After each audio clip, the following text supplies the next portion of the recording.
January 2005, and Asia struggles to clear up after the Boxing Day tsunami and come to terms with the appalling destruction that claimed the lives of over 160,000 men, women, and children.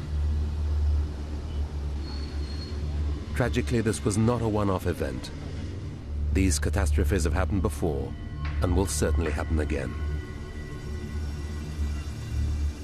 122 years ago, another natural disaster struck in the same geologically active region of Indonesia. This disaster was not caused by an undersea earthquake of the kind that created December's tsunami, but by the volcano Krakatoa. This film is the story of that eruption, but it is also an account of the first tentative steps towards understanding the terrible power of Earth's natural forces.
In the early morning of the 20th of May, 1883, a group of fishermen visiting the island of Krakatoa witnessed the beginning of a massive volcanic eruption. Indonesia was about to suffer a natural disaster that would result in a colossal loss of life.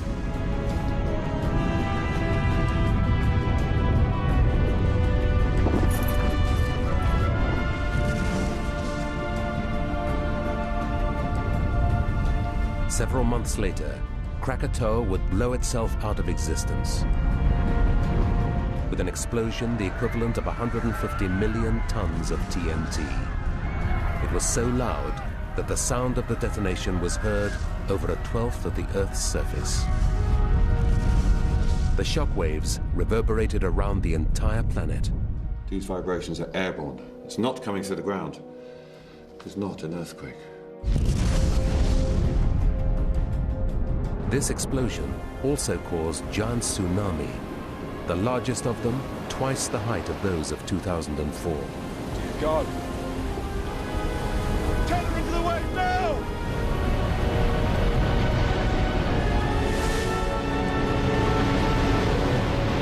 These enormous waves wiped out 165 Indonesian towns and villages, killing over 36,000 people.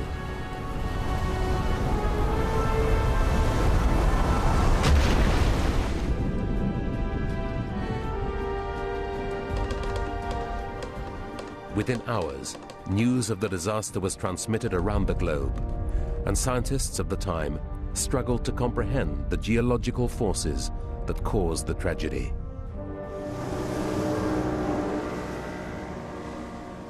This film uses the true stories of survivors from their accounts and diaries to piece together what happened in the months leading up to the most famous eruption of all time.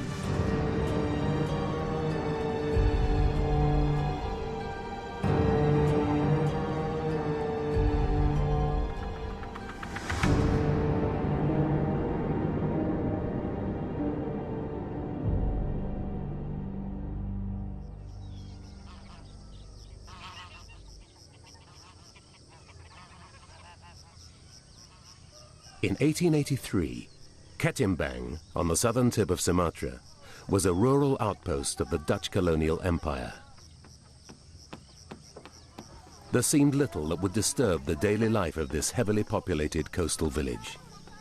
It was situated just 23 miles north of the island of Krakatoa.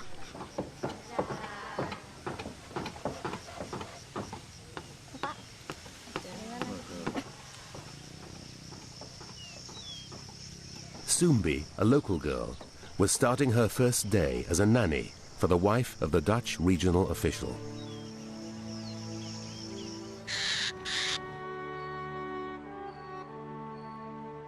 As one of the only European women in the area, Mrs. Berink could not be seen to socialize with the locals, and she remained isolated and lonely. Her diaries provide one of the best accounts of the eruption.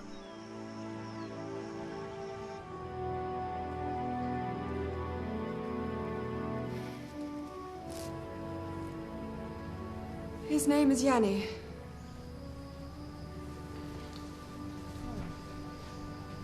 It's very beautiful.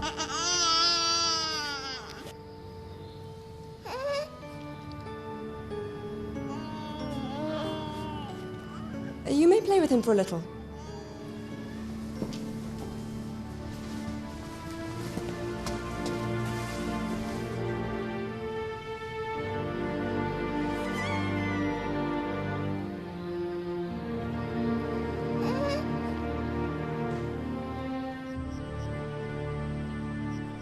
Saya akan menulis surat kepada Tuan Residen atas perhatian Bapak.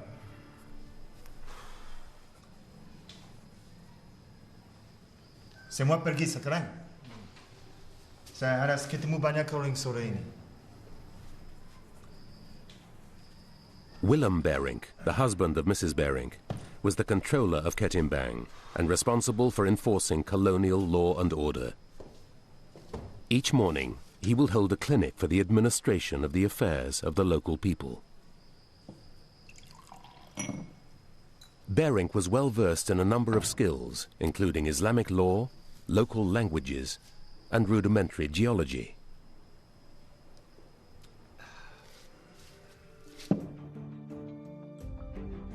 Indonesia is a group of thousands of islands in Southeast Asia. The largest islands in this archipelago are Java and Sumatra.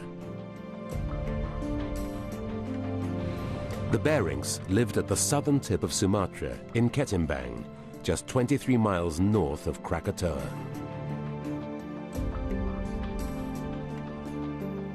Krakatoa was surrounded by the waters of a busy shipping lane, known as the Sunda Strait. Within sight of Krakatoa were the low-lying and densely populated coastlines of West Java and southern Sumatra. In the coming months, its unique position would prove deadly. To navigate these waters, lighthouses had been erected along the west coast of Java. The closest to Krakatoa was Fourth Point Lighthouse at Anya.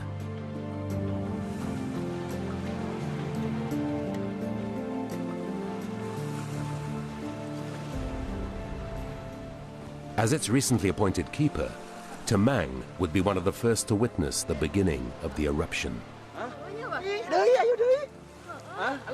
He was married with a son.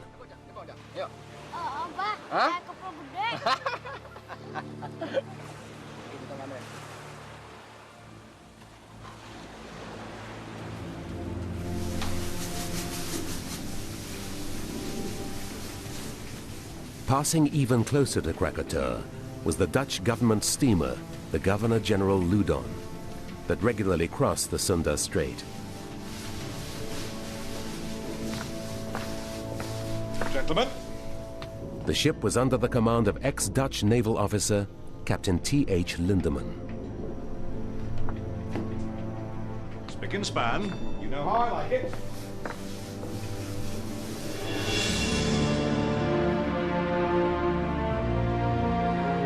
For the captain and crew, the volcano was a familiar landmark that sat quietly on the horizon. Krakatoa had been dormant for over 200 years, But forces deep beneath the Earth's surface were about to wake this sleeping volcano. By March 1883, subtle warning signs of the danger that lurked below the volcano were felt on the surface as faint tremors, undetectable to human senses. What's the matter with you, eh? What is it? Get yourself set about, eh? Shh. There now.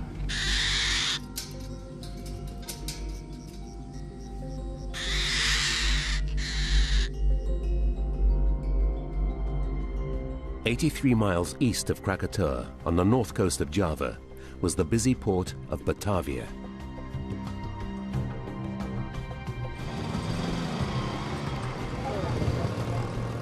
Batavia, known today as Jakarta, was the capital of the Dutch East Indies and a hub for ships plying the spice routes. Since the 17th century, Holland had been a dominant force in the commerce of the Far East. Oriental spices and raw materials were highly prized, and in the name of profit, the Dutch ruthlessly exploited Indonesia, exporting everything from gold, rubber and sugar to cinnamon, pepper and timber.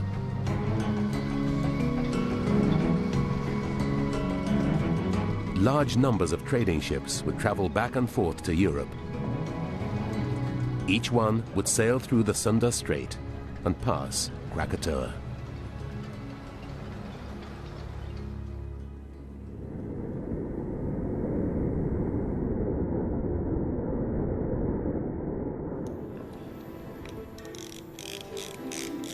In 1883, Dr. van der Stok was the director of the Magnetic and Meteorological Observatory in Batavia.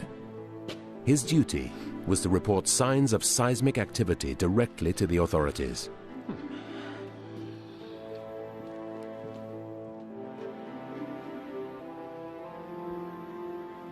As the wife of a Dutch official, life in Batavia for Mrs. van der Stok was restricted by a rigid social structure. Each day drifted by with little to occupy her, except a burning desire to return home to Holland.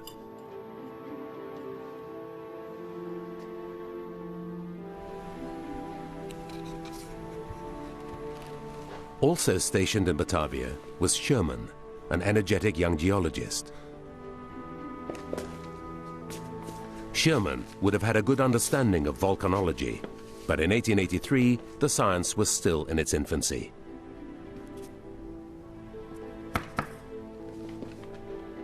Dr. van der Stok was responsible for monitoring seismic activity throughout Indonesia.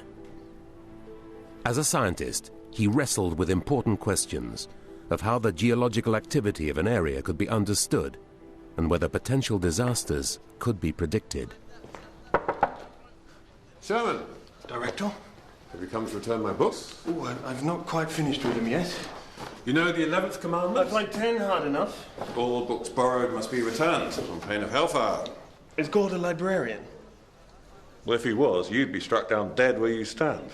I was wondering if you had anything on animal behaviour. You know, there's an old Japanese story about catfish. They behave oddly just prior to an earthquake. Really? Well, you've seen for yourself how dogs and domestic animals become disorientated just before a thunderstorm. I don't believe I have anything on the subject. That only goes to show there's a book to be written on it. Just think, animal behaviour could be used to predict the weather, even earthquakes. I've heard that the Chinese use grasshoppers.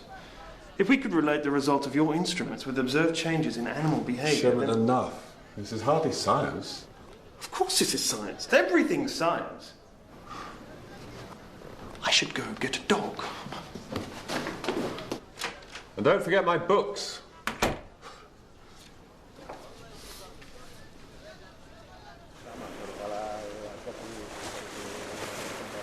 Near Ketimbang, on the densely populated coastline of southern Sumatra, lived fisherman and village elder Ajib. Ajib was one of the local spiritual leaders who acted as guardian to traditional Indonesian beliefs passed from generation to generation.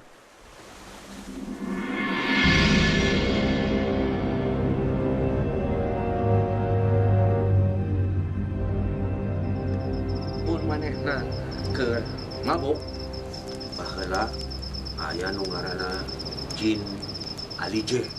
Alije. Setan, hantu.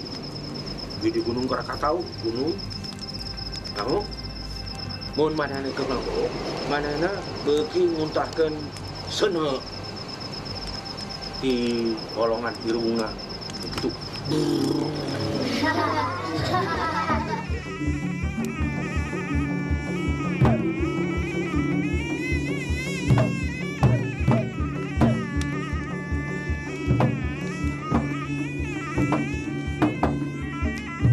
Although regarded as pure superstition by the Dutch, the local belief was that the volcano Krakatoa was home to the fearsome fire-breathing god Oran Aligé. When Krakatoa had erupted in the past, it was because Oran Aligé was angry, and Ajip was convinced that one day soon the volcano would erupt again.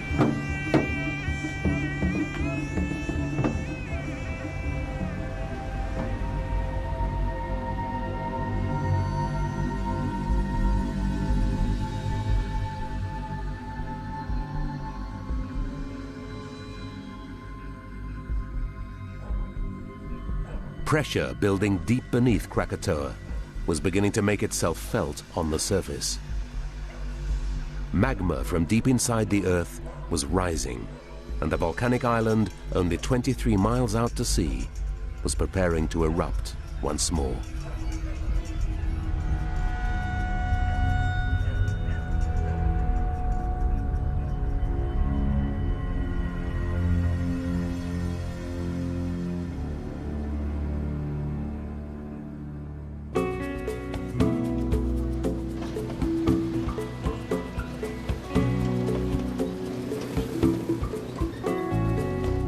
The eruption of Krakatoa, over 120 years ago, has become a landmark in our understanding of how volcanoes affect our planet. Mike Rampino is professor of geology at New York University. His research has been instrumental in discovering why Krakatoa erupted with such force.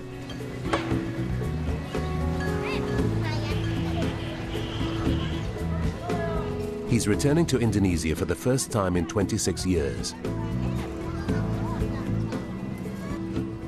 The 1883 eruption of Krakatoa is one of the most important eruptions in the history of science. I think probably the most important eruption in terms of history of volcanology.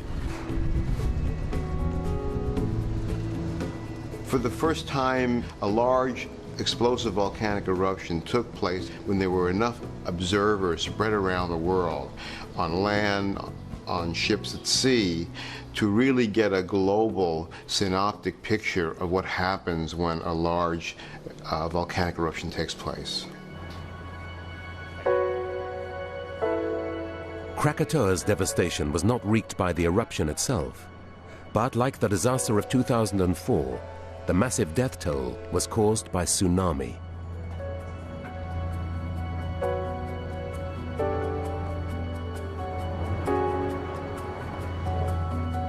Volcanologist and writer Bill Maguire from University College London is an expert in tsunami, but those generated by Krakatoa in 1883 are of particular interest to him. At the time, nobody would have understood that a volcano, which is at the closest 25 to 30 miles to Java, would have posed any problems at all. Even though the ash was falling and could see the red glow, I don't think anybody thought it was going to come and get them, because they didn't know about tsunami, certainly as a result of a volcanic eruption.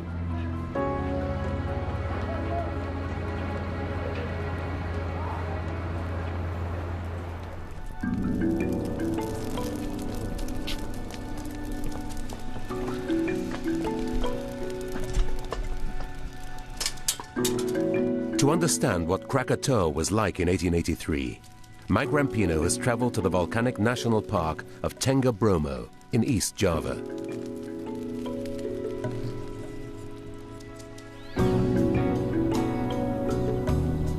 Indonesia is the most volcanically active region on the planet. The country contains 17% of the world's active volcanoes. The view at dawn from Mount Penanjakan shows several of these volcanoes within a few miles of each other. This is the jewel of Indonesia, but it's a beauty born from brute force.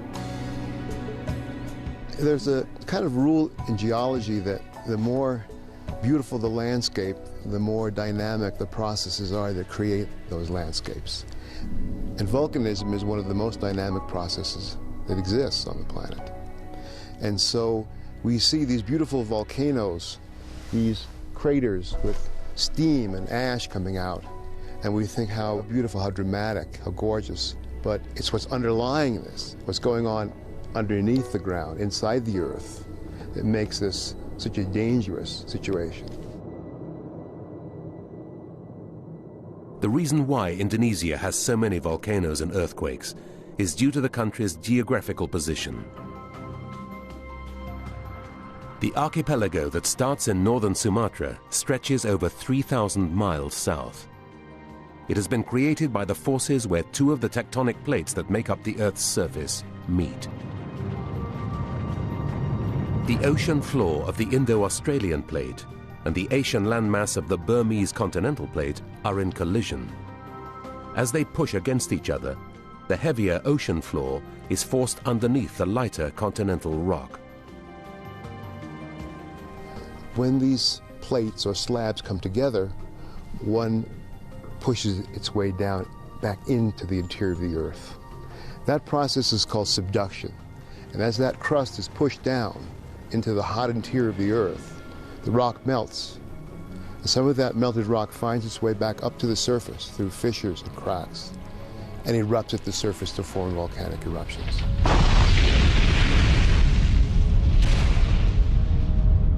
Indonesia's volcanoes lie directly above this subduction zone, but the scale of Krakatoa's eruption was boosted by one more key factor. Between Java and Sumatra, the subduction zone makes a pronounced change in direction. This bend distorts the Earth's crust, creating large fissures and cracks right beneath Krakatoa. And that is a place where the bending of the subduction zone leads to tension and stresses and faults along which magma can rise up from the interior and find its way to the surface to create volcanic eruptions of enormous size. From the archives, volcanologists have pieced together Krakatoa's eruptive history. In 416 AD, an ancient Krakatoa destroyed itself in a massive explosion. Over the next 1,200 years, regular minor eruptions rebuilt the volcano.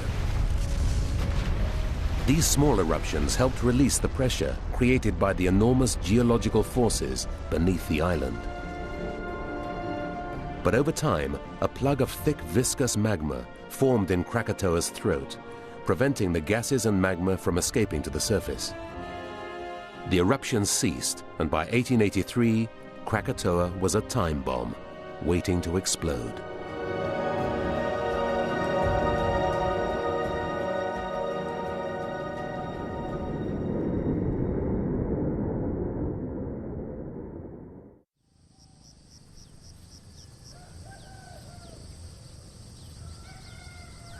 Well, that all seems in order. Thank you. Pergi. Anna. I thought we might take a walk this afternoon. I'm rather busy. I know. But I can hardly wait until you're not busy, can I? Then I would wait forever. Well, perhaps tomorrow, hmm? You promise? Very well. Oh, no, I can't. I have a report to write. I have to get it off to Batavia tomorrow. And if your report is one day late, will it matter? Why can't you accept that I have a job to do?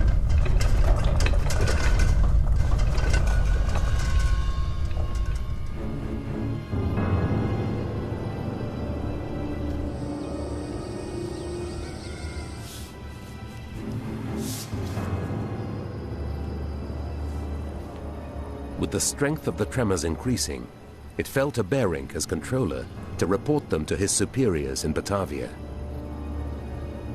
But having no clue where the tremors were coming from or what was causing them, he was unaware of the danger that lay only 23 miles out to sea.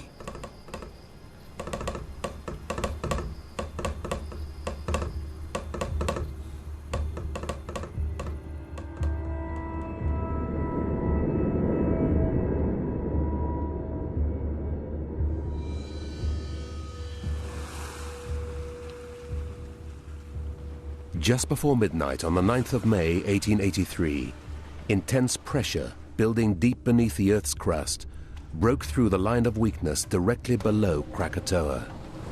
Magma, moving towards the surface, split the crust apart, creating a large tremor.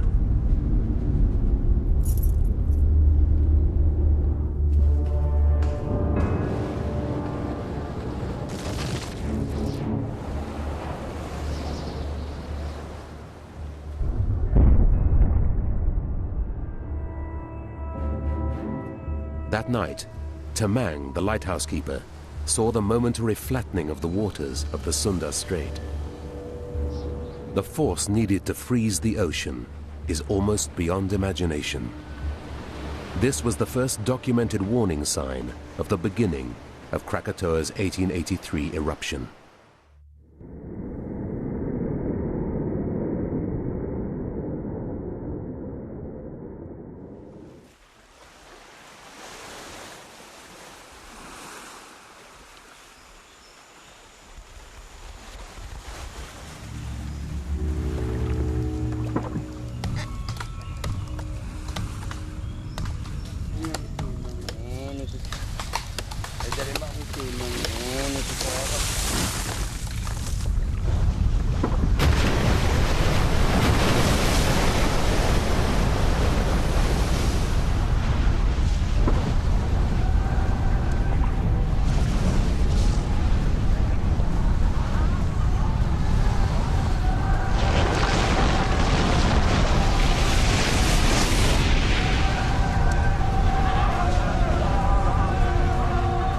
"11 days after the tremor at the lighthouse in the early morning of the 20th of May, the tranquil island of Krakatoa burst into life.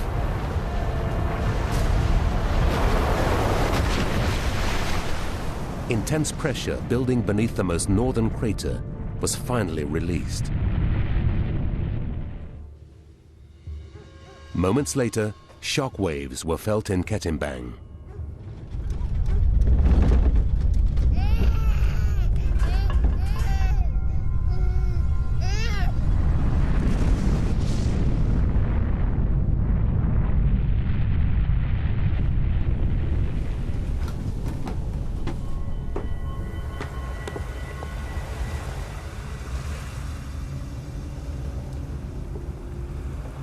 What's happening? There, Captain.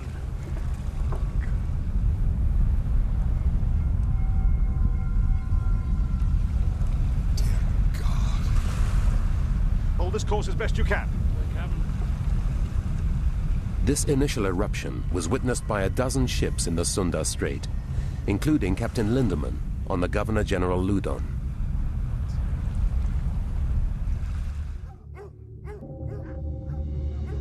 Minutes later, the blast was felt 83 miles away in Batavia.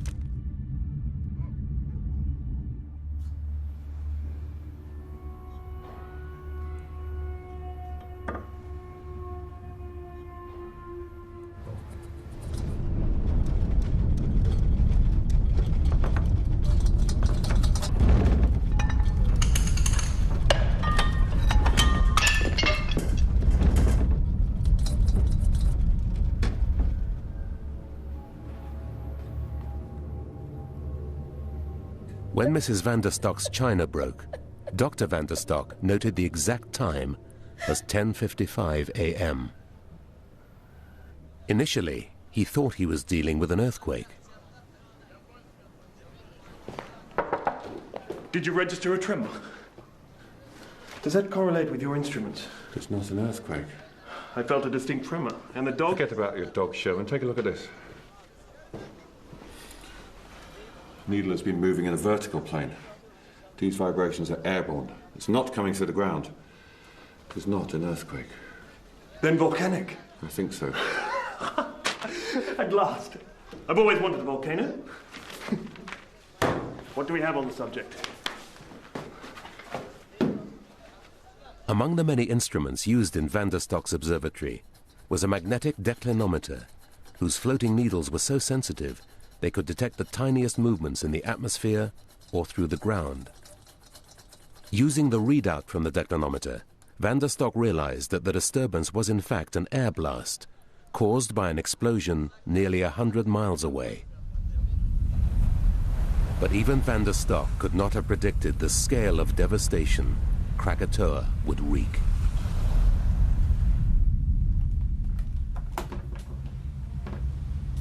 Captain Lindemann witnessed the eruption firsthand. His log forms part of a vital body of information about the eruption.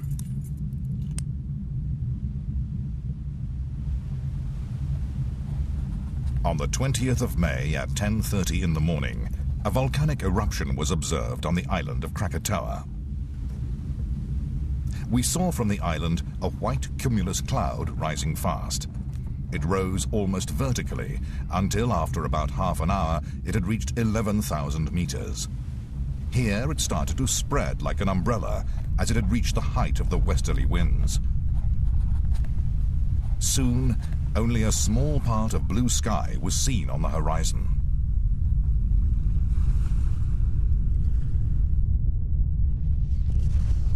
This initial eruption, however, was only the prelude to a far greater explosion yet to come.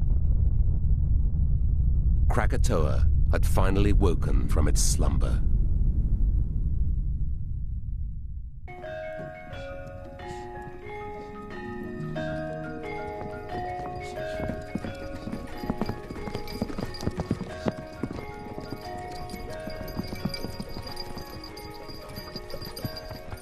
Volcanologist Mike Rampino is crossing the Sea of Sand, a vast volcanic plain, on his way to one of the most active volcanoes in Indonesia. Mount Bromo has many similarities to Krakatoa. It is fueled by magma generated from the friction of the Indonesian subduction zone, and its crater is approximately the same size as Krakatoa's. But Bromo continuously releases the pressure beneath it and is known to have erupted 50 times in the last 200 years, and so never on the scale of Krakatoa in 1883.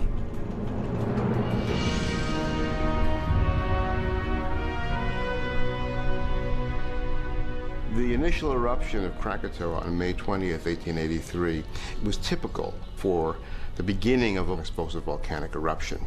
There was a sudden explosion and a rise of a column of ash and steam and gas, in this case very rapidly up to a height of about 30,000 feet above sea level.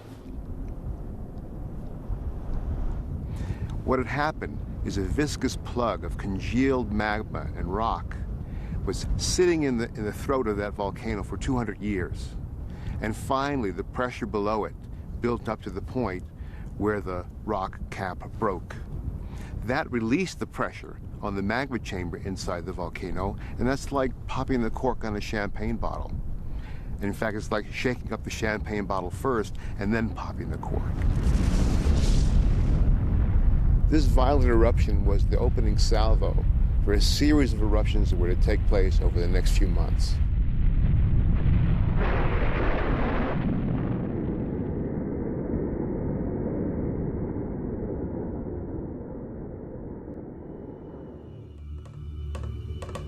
As eyewitness reports of the eruption flooded into Batavia, the authorities ordered Willem Bering, the closest government official, to go to Krakatoa and report on the scale of the volcanic explosion.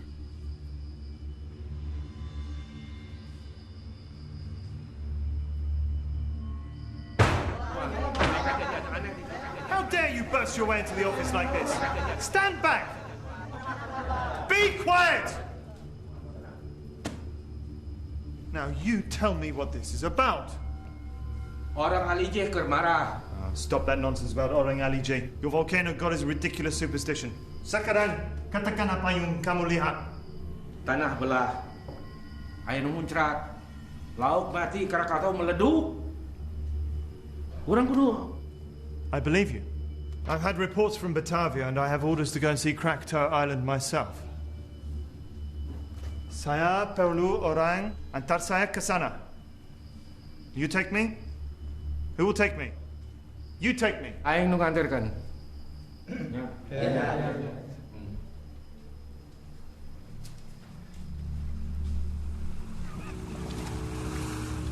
The following morning, Bering and Ajib began their journey to the island of Krakatoa.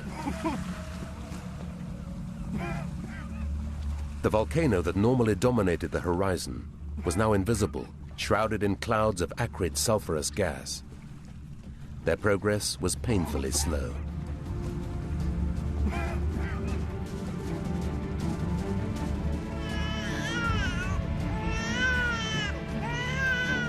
By 4 o'clock that afternoon, after many hours of waiting, there was still no news of Bering.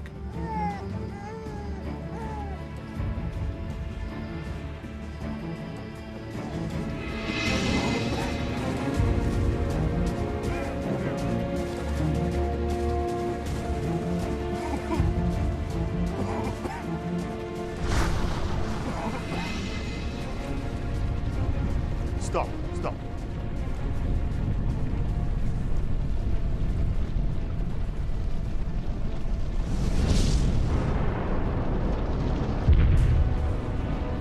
Turn around! Balik, die! Although Bering had only ventured within sight of Krakatoa, it was clear to him that the volcano was now a serious threat.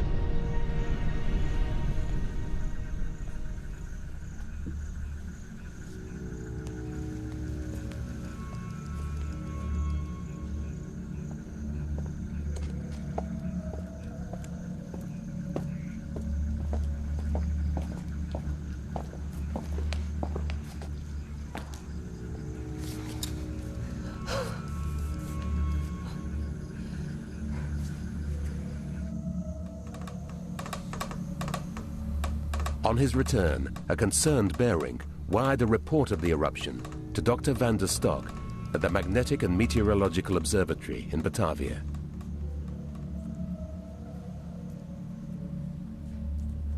The Governor-General was immediately informed.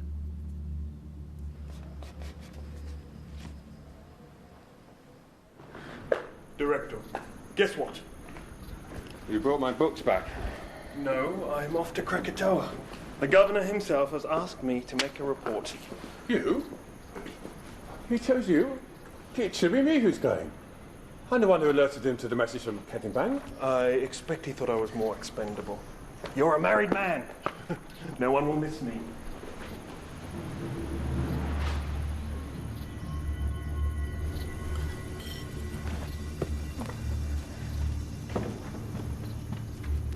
I shall only be gone a few days.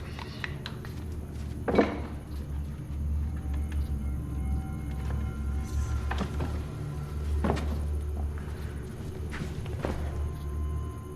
can't let young Sherman go alone.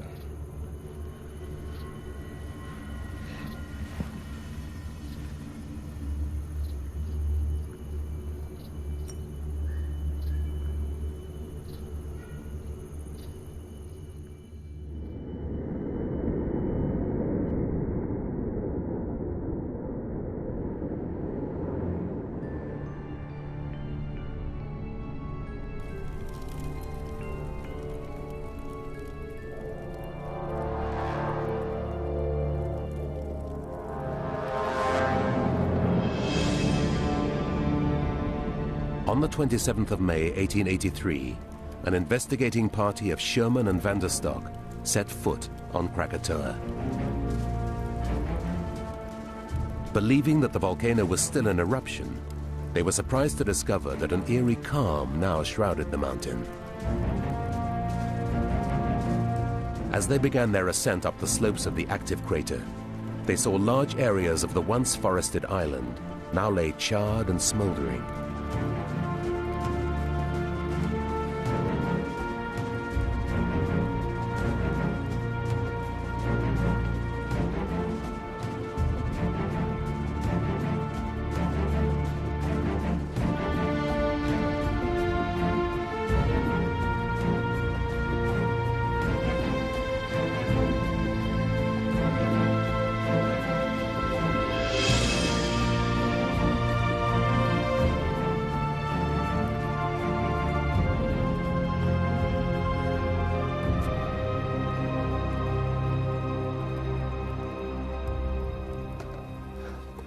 What could have done this?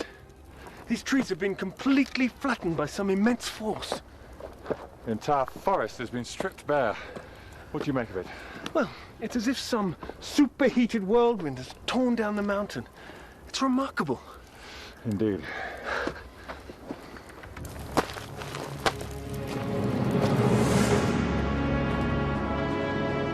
Sherman's report to the Governor-General now provides invaluable evidence of the devastation on the island.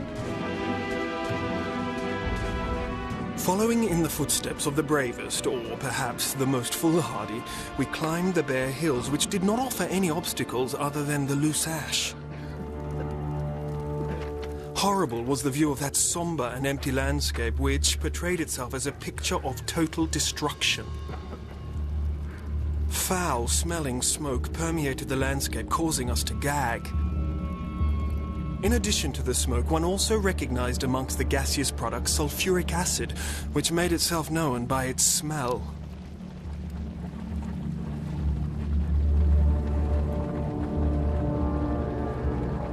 The samples collected by the expedition are now a vital record of the volcanic material ejected by Krakatoa in the early stages of eruption.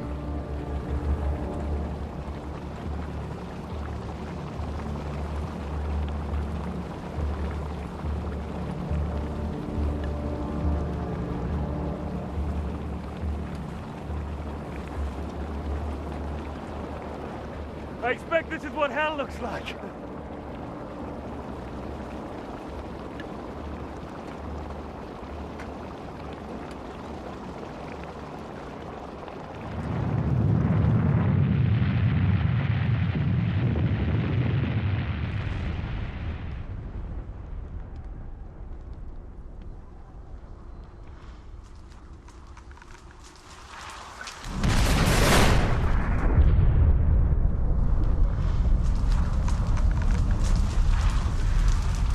Should be getting back.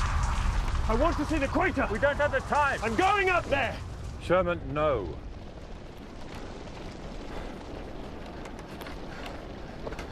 You've become too comfortable stuck in your observatory. Come on. Come.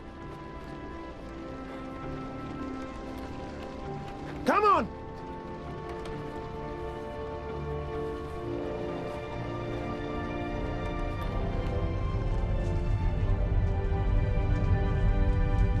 Not too far now, Doctor. Not too far.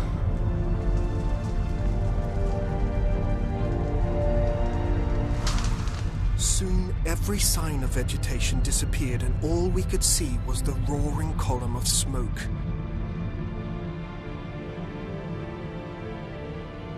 We climbed the last hill, and we were standing at the steep edge of the crater wall.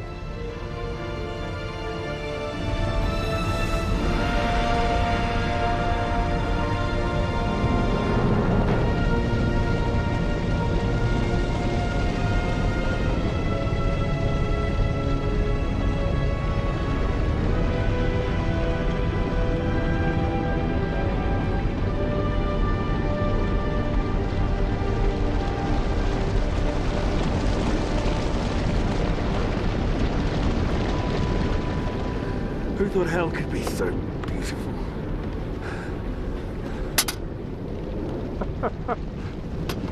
You really are quite mad, Sherman, aren't you? Sherman and van der Stock believed that the worst of the eruption was over. Little did they know that in 3 months' time, the entire island of Krakatoa would have blown itself out of existence.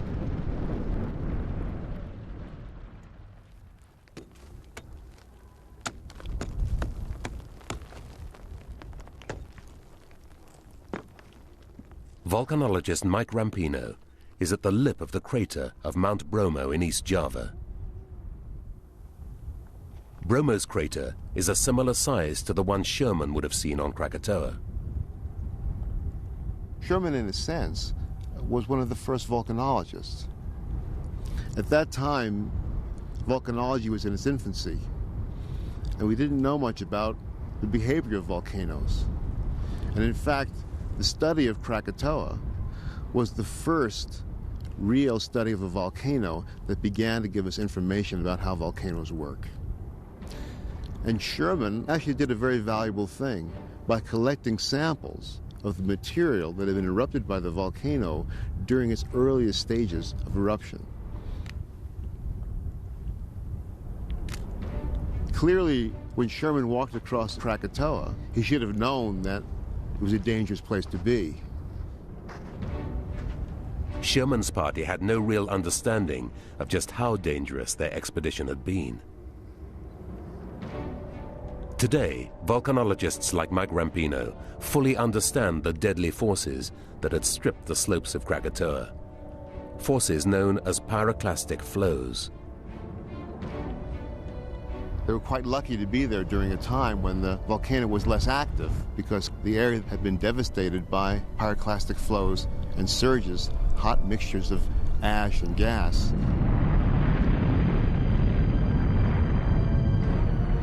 Krakatoa's first eruption had thrown fine particles of ash high into the atmosphere, but the real danger lay closer to its flanks.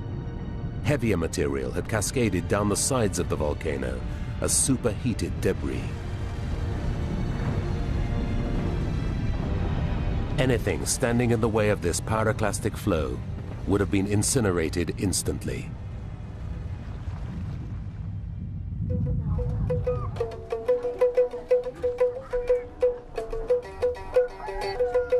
By the end of May 1883, Krakatoa, the volcano that had violently awoken after 200 years, returned to relative calm.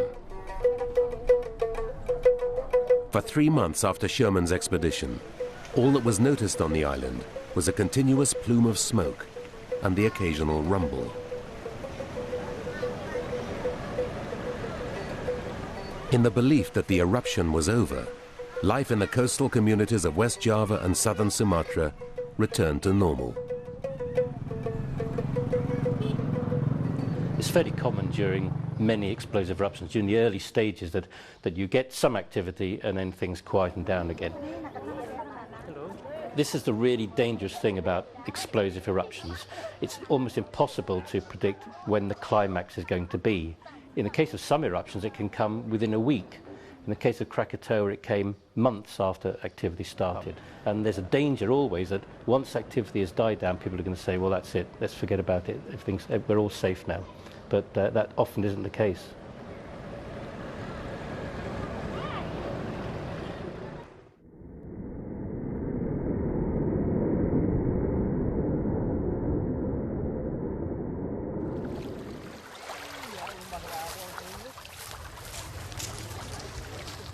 Along the coastlines of West Java and southern Sumatra, the morning of Sunday, the 26th of August, 1883, was as any other.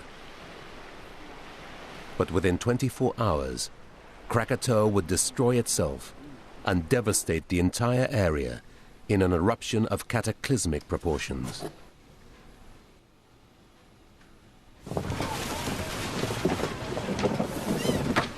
Destined for southern Sumatra, the Governor-General Ludon prepared to leave on its regular journey across the Sunda Strait. Is that the paraffin, Mr. de Kuiper? 25 barrels, sir. Good.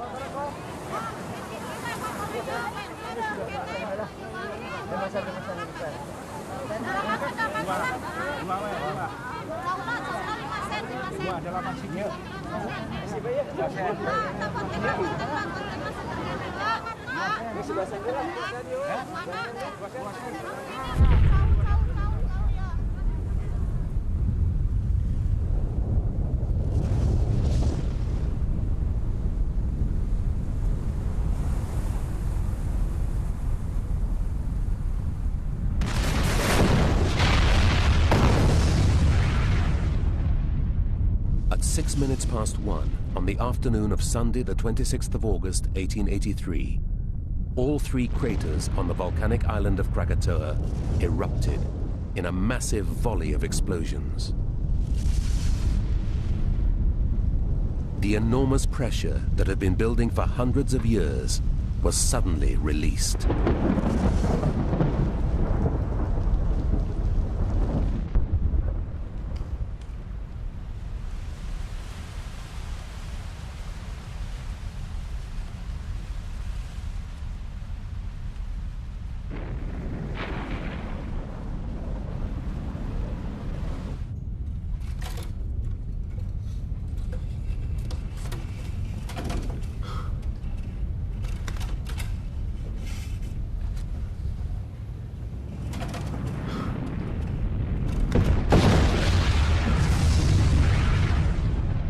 what was to become the most devastating volcanic event in recorded history had begun.